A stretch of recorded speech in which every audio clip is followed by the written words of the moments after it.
नमस्कार, आपण पाहत आहात सह्याद्री न्यूज, आवाज महाराष्ट्राचा। खानापूर घाट माथ्यावर जिल्हा परिषद पंचायत समिती निवडणुकीचे मतदान शांततेत। खानापूर घाट माथ्यावर जिल्हा परिषद व पंचायत समिती निवडणूक 2026 साठी मतदान प्रक्रिया शांततेत सुरू आहे। सकाळपासूनच पोसेवाडी, मोही, करंजे, सुलतान गादे, बेनापूर व बलवडी या गावांतील मतदान केंद्रांवर मतदारांनी उत्स्फूर्त प्रतिसाद दिल्याचं चित्र दिसून येत आहे। महिला पुरुषांसह तरुण तरुणी मोठ्या संख्येने आपला मतदानाचा हक्क बजावण्यासाठी बाहेर पडले आहेत।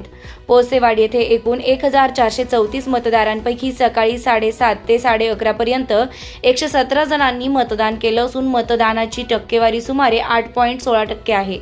मोही गावात 1075 मतदारांपैकी 122 मतदान झालं असून 11.35% मतदान झालं।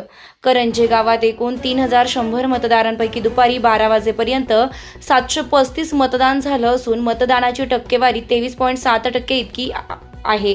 सुलतान गादे येथे 970 मतदारांपैकी 254 जणांनी सकाळी 7:30 ते 12 वाजेपर्यंत मतदान केलं असून टक्केवारी 26.19% नोंदवली गेली आहे। बेनापूर गावात 1105 मतदारांपैकी सकाळी 7:30 ते दुपारी 12:30 वाजेपर्यंत 333 मतदान झालं असून टक्केवारी 30.14% आहे। बलवडी गावात सर्वाधिक प्रतिसाद दिसून आला असून 2870 मतदारांपैकी सकाळी 7:30 वाजल्यापासून दुपारी 1 वाजेपर्यंत 1116 जणांनी मतदान केलंय। ही टक्केवारी सुमारे 38.88% आहे।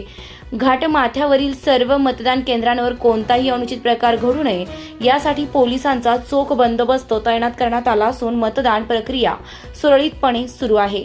सह्याद्री न्यूज, आवाज महाराष्ट्राचा। मुख्य संपादक जब्बार पीरजादे, खानापूर, सांगली।